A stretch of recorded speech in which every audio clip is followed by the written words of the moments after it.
Hi hello ನಮಸ್ಕಾರ. ನಾನು ನಿಮ್ಮೆಲ್ಲರ ಪ್ರೀತಿಯ ಗೆಳತಿ ಡಾಲರ್ಸ್ ಕನ್ನಡತಿ. ಎಲ್ಲರೂ ಹೇಗಿದ್ದೀರಿ? ಹೋಪ್ ಎಲ್ಲರೂ ಚೆನ್ನಾಗಿದ್ದೀರಿ ಅಂತ ಭಾವಿಸ್ತಾ ಇದ್ದೀನಿ.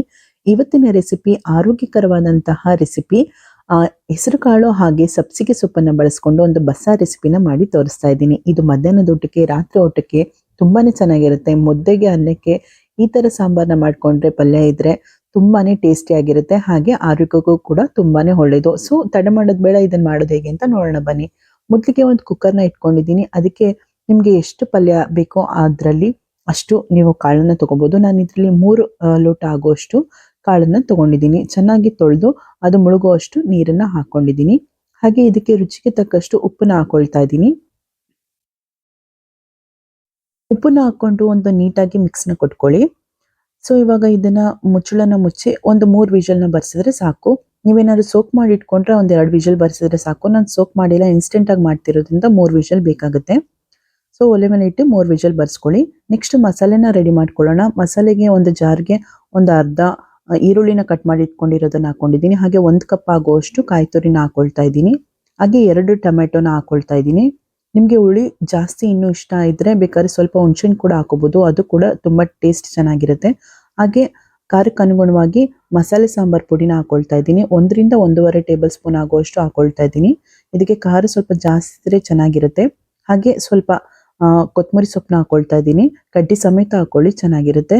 ಇವಾಗ ಇದಕ್ಕೆ ಸ್ವಲ್ಪ ನೀರನ್ನ ಹಾಕೊಂಡು ನೀಟಾಗಿ ಚೆನ್ನಾಗಿ ಪೇಸ್ಟ್ ಆಗೋ ತರ ರುಬ್ಕೊಳ್ಳಿ. ನೋಡಿ ನಾನು ತೋರಿಸ್ತಾ ಇದ್ದೀನಿ. ನೋಡಿ ಈ ತರ ನೀಟಾಗಿ ಪೇಸ್ಟ್ ಆಗಬೇಕು. ಸೊ ಇವಾಗ ಮಸಾಲೆ ರೆಡಿ ಇದೆ. ಇದನ್ನ ಪಕ್ಕಕ್ಕೆ ಎತ್ತಿಟ್ಕೊಳ್ಳೋಣ. ಇವಾಗ ನಾನು ಕಾಳು ಬೇಯಿಸಿದ್ನಲ್ಲ ಅದನ್ನ ತೋರಿಸ್ತಾ ಇದ್ದೀನಿ ಆರದ್ಮೇಲೆ. ನೋಡಿ ವಿಷಲ್ ಎಲ್ಲ ಆರಿದೆ. ನೋಡಿ ಕಾಳು ಚೆನ್ನಾಗಿ ಬೆಂದಿದೆ. ನೋಡಿ ಈ ತರ ಚೆನ್ನಾಗಿ ಬೆಂದಿರಬೇಕು ಕಾಳು. ಇವಾಗ ಇದಕ್ಕೆ ನಾನು ಕಟ್ ಮಾಡಿ ಇಟ್ಕೊಂಡಿರುವಂತಹ ಸಬ್ಸಿಗೆ ಸೊಪ್ಪನ್ನ ಹಾಕೊಳ್ತಾ ಇದ್ದೀನಿ. ನೋಡಿ ಚೆನ್ನಾಗಿ ತೊಳೆದು ಸಣ್ಣದಾಗಿ ಕಟ್ ಮಾಡಿ ಇಟ್ಕೊಂಡಿರುವಂತಹ ಸಬ್ಸಿಗೆ ಸೊಪ್ಪನ್ನ ಹಾಕೊಳ್ತಾ ಇದ್ದೀನಿ. ಹಾಗೆ ಇದು ಮುಳುಗುವಷ್ಟು ನೀರನ್ನ ಹಾಕೊಳ್ತಾ ಇದ್ದೀನಿ. ನಿಮ್ಗೆ ಎಷ್ಟು ಸಾಂಬಾರಿಗೆ ಬೇಕೋ ನೀರು ಅದು ನೋಡ್ಕೊಂಡು ಹಾಕೊಳ್ಳಿ.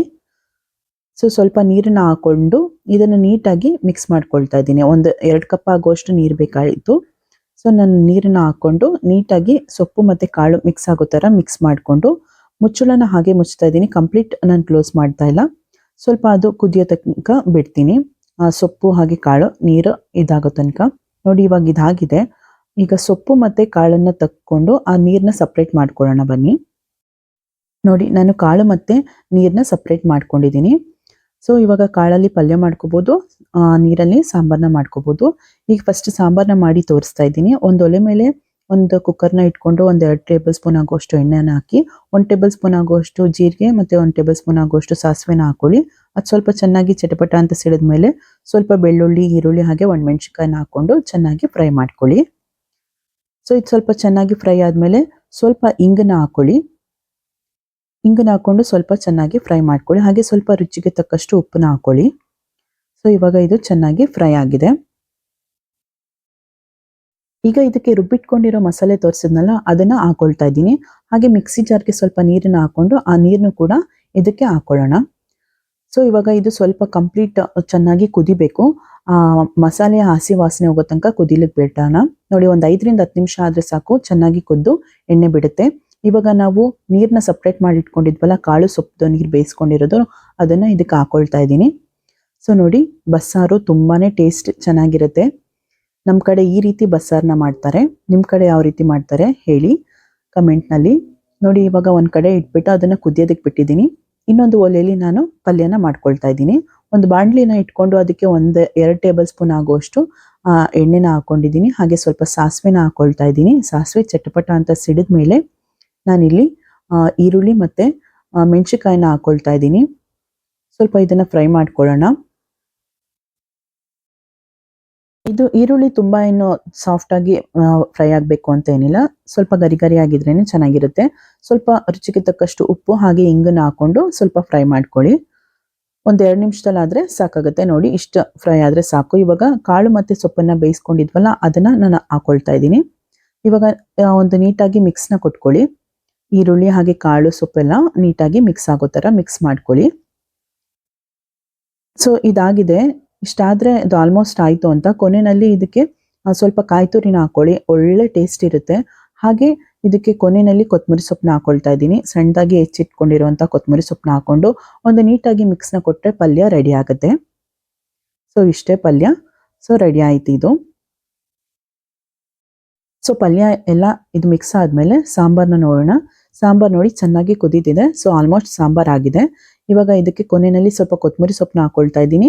ಹಾಗೆ ನಿಮಗೆ ರುಚಿಗೆ ಏನಾದ್ರು ಉಪ್ಪು ಬೇಕು ಅಂತ ಹೇಳಿದ್ರೆ ನೋಡ್ಕೊಳ್ಳಿ. ನನಗೆ ಸ್ವಲ್ಪ ಸಪ್ಪೆ ಅನಿಸ್ತು, ಹಾಗಾಗಿ ಸ್ವಲ್ಪ ಉಪ್ಪನ್ನ ಹಾಕೊಳ್ತಾ ಇದ್ದೀನಿ. ಉಪ್ಪನ್ನ ಹಾಕೊಂಡು ಒಂದು ನೀಟಾಗಿ ಮಿಕ್ಸ್ನ ಕೊಟ್ಟರೆ ಸಾಂಬಾರು ಕೂಡ ರೆಡಿ ಆಗುತ್ತೆ. ಇವಾಗ ನಾನು ಒಂದು ಸೈಡ್ ಅನ್ನ ಮತ್ತು ಮುದ್ದೆಯನ್ನು ಮಾಡ್ಕೊಂಡಿದ್ದೀನಿ, ಸರ್ವ್ ಮಾಡ್ಕೊಳ್ತಾ ಇದ್ದೀನಿ. ಬನ್ನಿ ಇದನ್ನ ನೋಡೋಣ ಹೇಗೆ ಸರ್ವ್ ಮಾಡ್ಕೊಳ್ತೀನಿ ಅಂತ. ನೋಡಿ ನಾನು ಒಂದು ಪ್ಲೇಟ್ನ ಇಟ್ಕೊಂಡಿದ್ದೀನಿ. ಈಗ ಆಲ್ರೆಡಿ ಬಿಸಿ ಬಿಸಿ ಮುದ್ದೆನ ಮಾಡ್ಕೊಂಡಿದ್ದೀನಿ, ಅದನ್ನು ಸರ್ವ್ ಮಾಡ್ಕೊಳ್ತಾ ಇದ್ದೀನಿ. ಹಾಗೆ ಬಿಸಿ ಬಿಸಿ ಅನ್ನ ಮಾಡಿಟ್ಕೊಂಡಿದ್ದೆ, ಅದನ್ನು ಕೂಡ ಸರ್ವ್ ಮಾಡ್ಕೊಳ್ತಾ ಇದ್ದೀನಿ. ಹಾಗೆ ಆರೋಗ್ಯಕರವಾದಂತಹ ಹೆಸರು ಕಾಳು ಮತ್ತು ಸಬ್ಬಕ್ಕಿ ಸೊಪ್ಪಿನ ಪಲ್ಯ ಮಾಡ್ಕೊಂಡಿದ್ನಲ್ಲ, ಅದನ್ನು ಕೂಡ ಸರ್ವ್ ಮಾಡ್ಕೊಳ್ತಾ ಇದ್ದೀನಿ. ಹಾಗೆ ರುಚಿಕರವಾದಂತಹ ಸಾಂಬಾರು ರೆಡಿ ಇದೆ. ಸೊ ನೋಡಿ, ಬಸ್ಸಾರು, ಮುದ್ದೆ, ಅನ್ನ, ಪಲ್ಯ. ಇದಕ್ಕಿಂತ ಬ್ಯಾಲೆನ್ಸ್ಡ್ ಫುಡ್ ಯಾವ್ದು ಸಿಗುತ್ತೆ ಹೇಳಿ ನಮಗೆ? ಕರ್ನಾಟಕದ ಫುಡ್ಡು ತುಂಬಾ ಚೆನ್ನಾಗಿರುತ್ತೆ.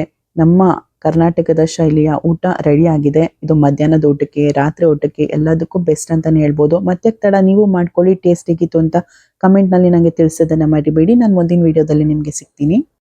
ಇಷ್ಟೊತ್ತು ವಿಡಿಯೋ ನೋಡಿದ್ದಕ್ಕೆ ಎಲ್ರಿಗೂ ತುಂಬಾ ಧನ್ಯವಾದಗಳು. ವಿಡಿಯೋ ಇಷ್ಟ ಆಗಿದ್ರೆ ಪ್ಲೀಸ್ ಲೈಕ್ ಮಾಡಿ, ಶೇರ್ ಮಾಡಿ, ಹಾಗೆ ಕಮೆಂಟ್ ಮಾಡಿ. ಸಬ್ಸ್ಕ್ರೈಬ್ ಆಗೋದಂತೂ ಮರಿಲೇಬೇಡಿ. ಪಕ್ಕದಲ್ಲಿರುವಂತಹ ಬೆಲ್ ಐಕನ್ನ ಪ್ರೆಸ್ ಮಾಡಿ. ನಾನು ಮುಂದೆ ಹಾಕೋ ಎಲ್ಲ ವಿಡಿಯೋಗಳ ನೋಟಿಫಿಕೇಶನ್ ನಿಮಗೆ ಬಂದು ತಲುಪುತ್ತೆ. ಬಾಯ್.